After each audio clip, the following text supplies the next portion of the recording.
Welcome to Dory Cote on Shamanism, a weekly podcast that explores one theme in shamanism throughout each month. Get comfortable, have a seat, and let's get started. Welcome to this podcast. I am pleased, as always, to be sharing my insights and thoughts with you, guided by my helping spirits. Today, let's talk about health challenges. To define this a little bit, I'm not talking about the flu or anything related to those kinds of health challenges that sometimes affect us during seasonal times. I'm talking more about the health challenges that involve working with Western medical intervention, sometimes in the form of surgery or procedures targeted to the health challenge. I'm specifically not using the term health crisis because that escalates the knife edge of energy. I prefer to say challenges because that levels the playing field between us and what we see as dis-ease or disorder.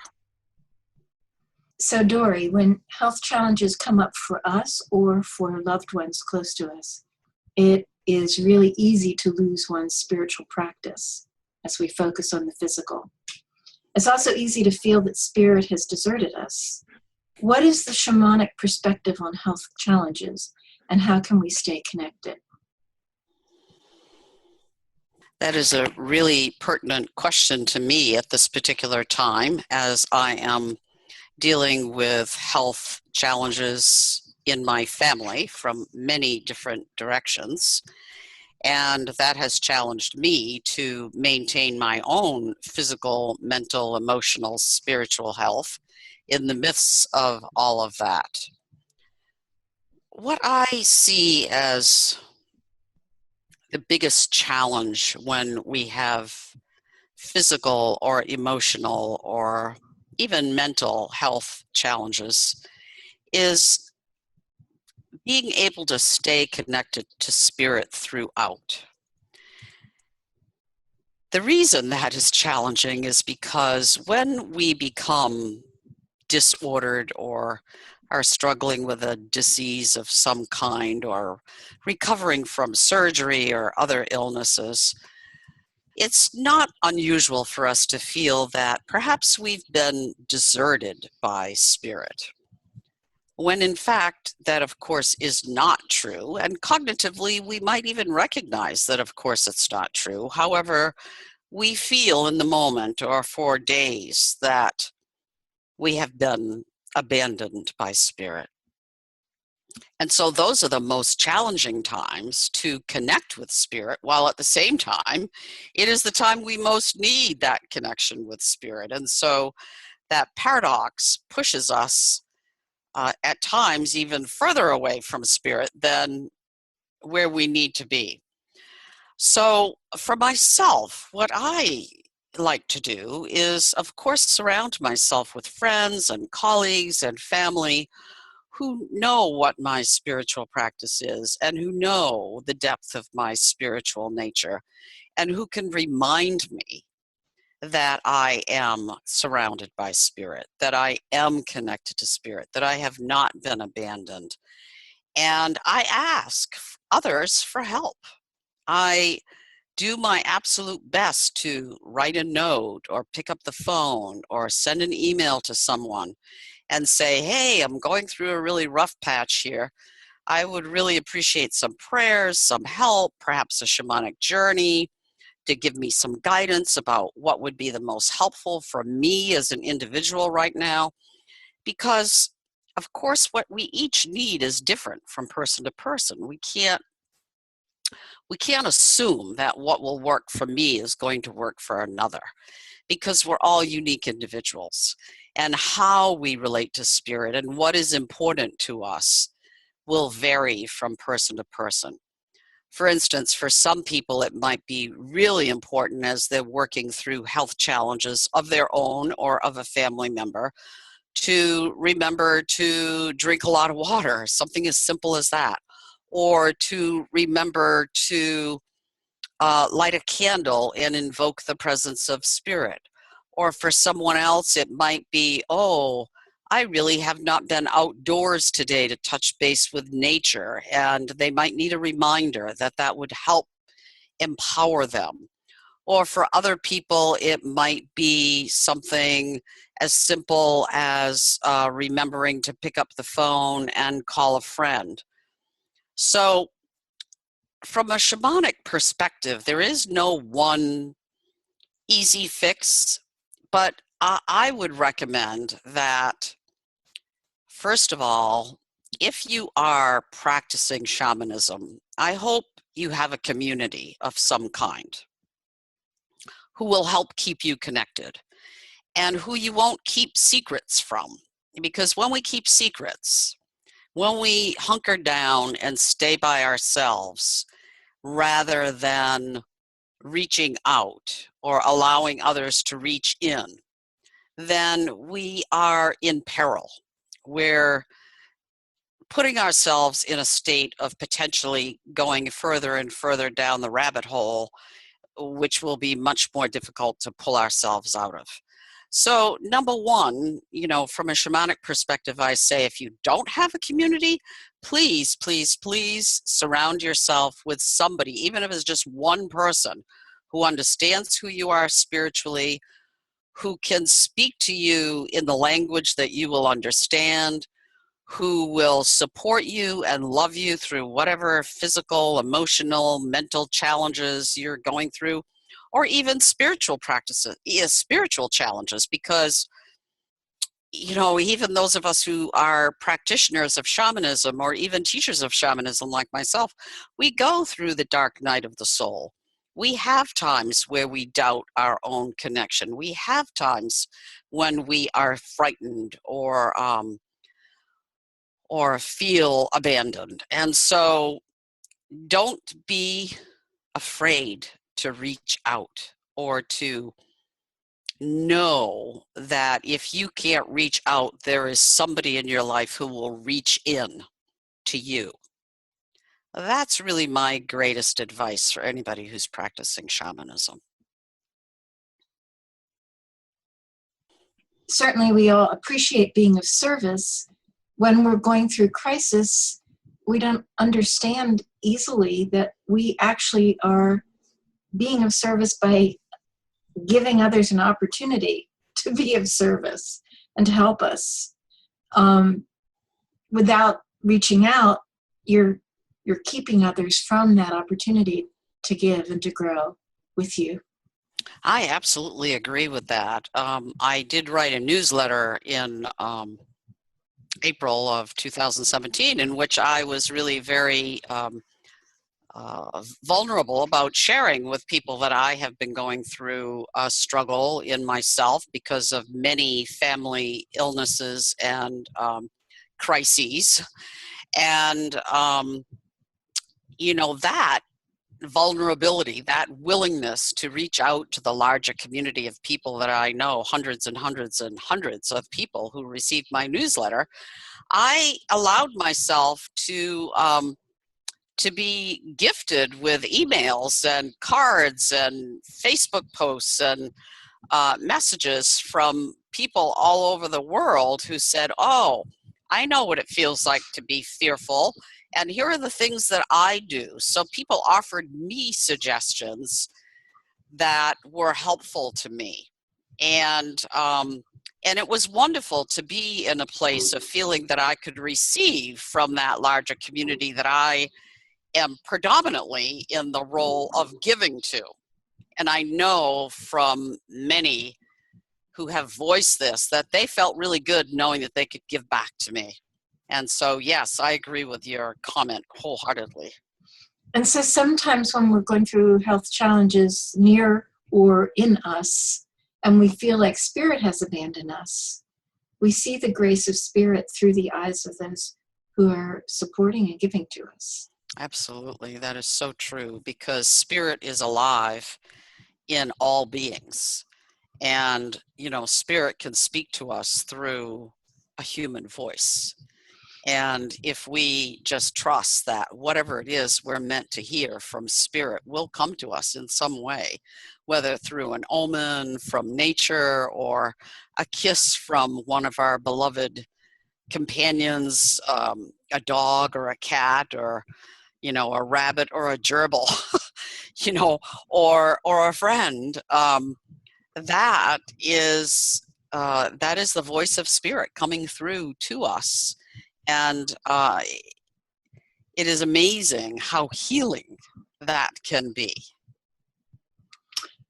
During health challenges, what is the role of ceremony and prayer? Is it important to try and be more conscious of that than usual?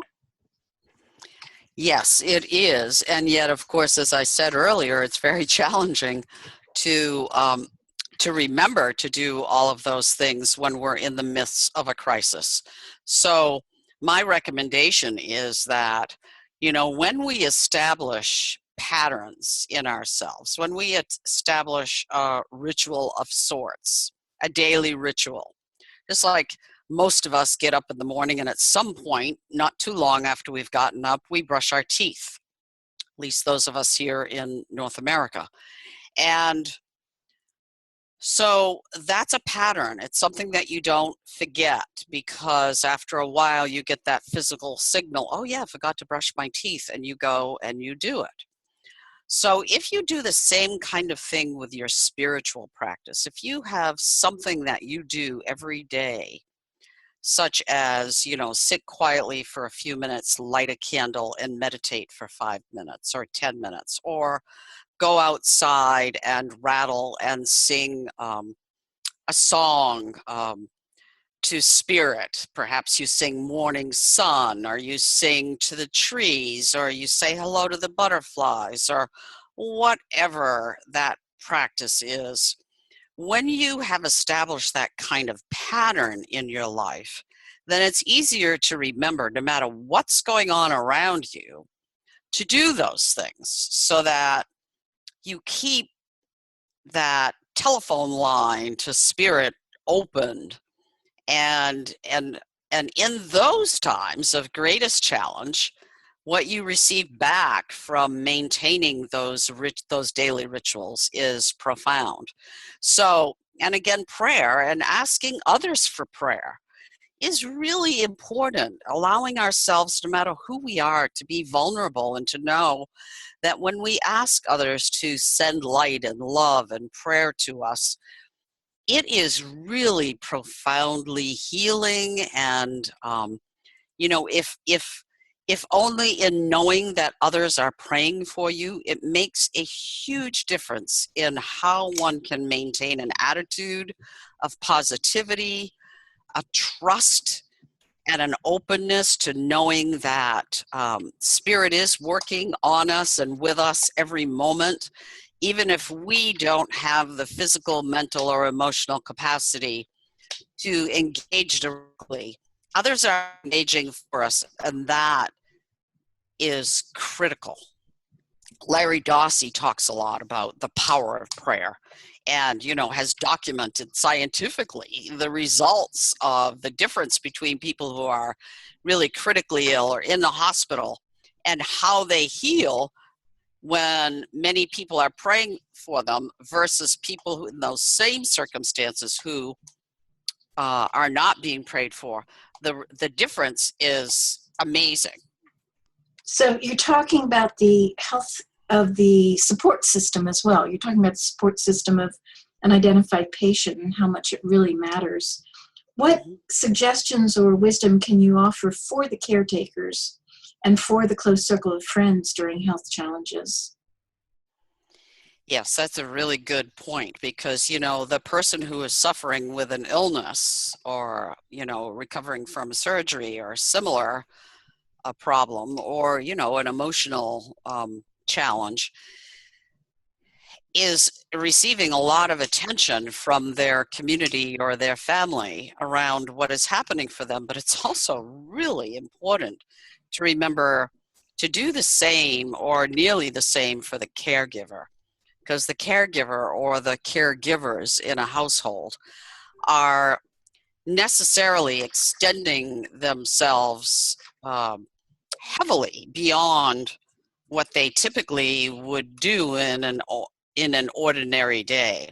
And they become depleted, perhaps discouraged, challenged, stressed, anxious, fearful, all of those kinds of things. And so remembering to include the caregivers in the prayers, in the healing hugs, in the invocations, in the remembering, hey, you have to take care of yourself before you can take care of others, because the caregiver is the one who is much more likely to end up being exhausted from caring for another, and having others around to remind that person that they have to.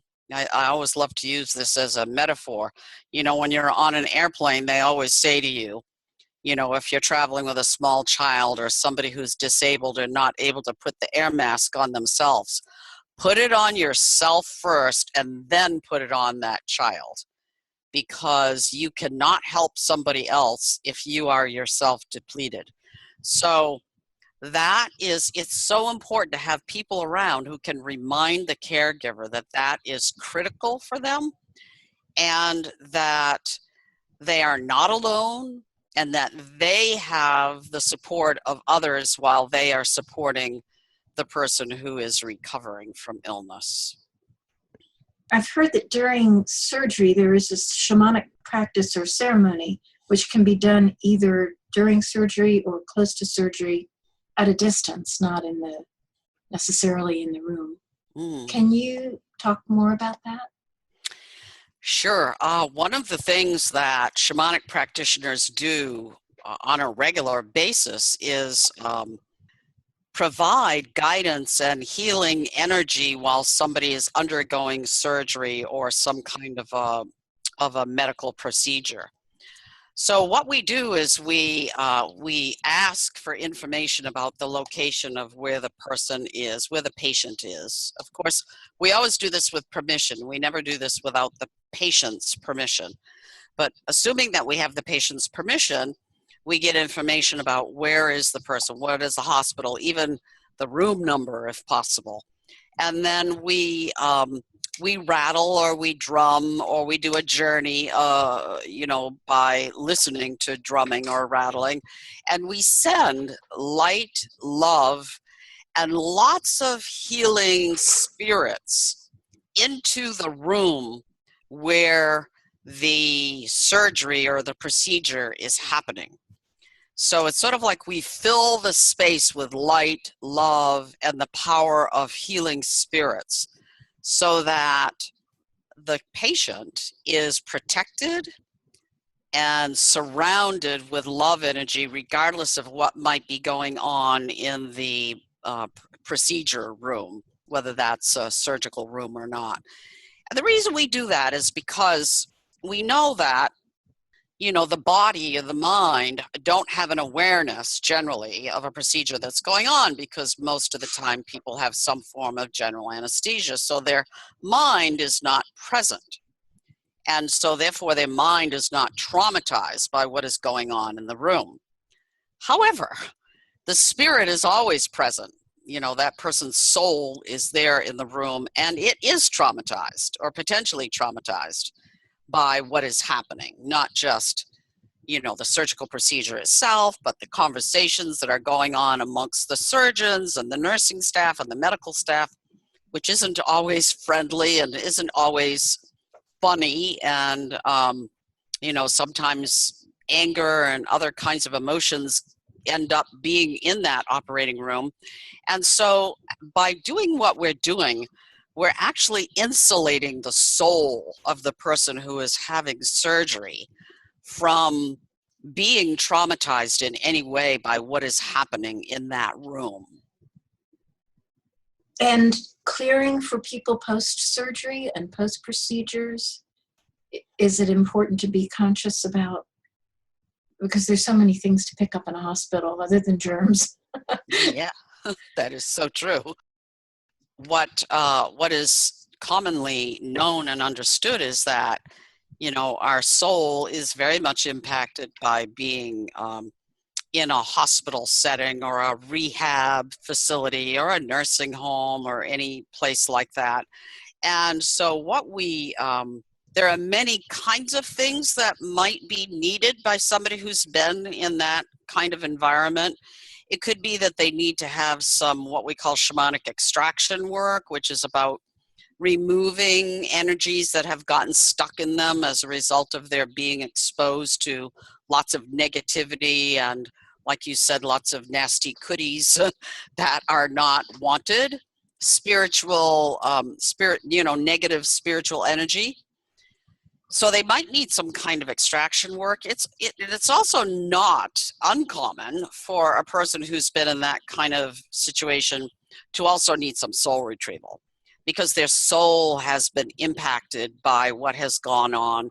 And even with, the operating room or the procedural room being flooded with light and love and many spirits, it is also still possible that an essence or a part of that person's soul has taken flight and, has left the person's physical influence, is somewhere else and needs to be brought back. And when that happens, that creates an amazing way of enhancing the person's healing at a much faster rate than they might otherwise. And then last but not least, the other procedure that is often helpful is what we call body part soul retrieval, where if somebody has had, for instance, hip surgery and, the original bones are taken out and then something else is implanted in their body to take the place of those bones.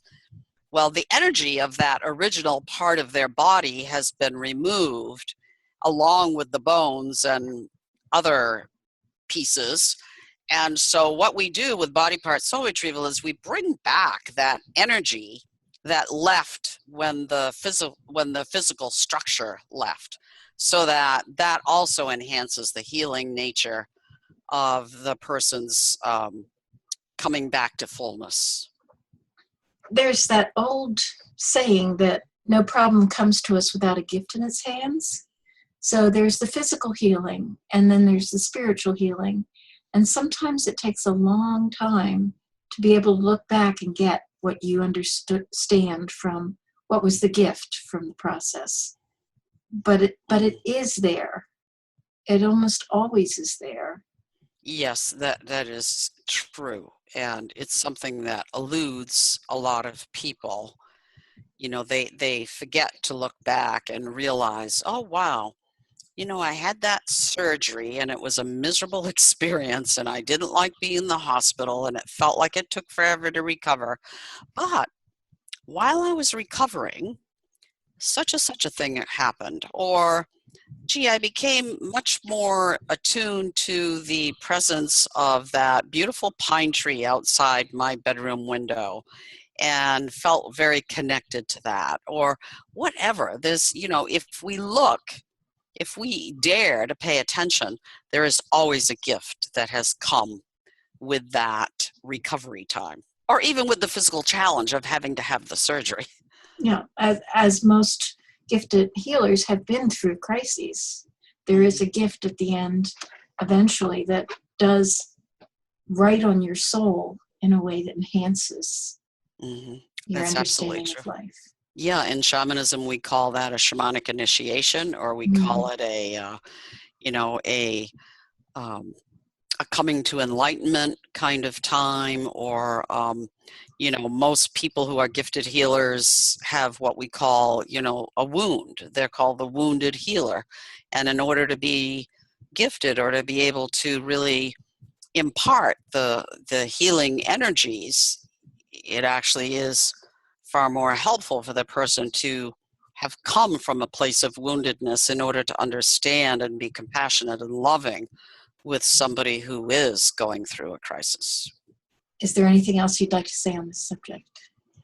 Oh, this is great. This is a great conversation. Thank you so much. I really appreciate this particular topic at this time in my life. And I want to say that despite the fact that I have been going through many challenges, mostly on the physical and organizational, because I'm a very organized person, and so it's been challenging for me to have my life sort of thrown up like a whole bunch of pickup sticks and then scattered in different places, and having to keep all those pieces together so that there's still a flow in my life.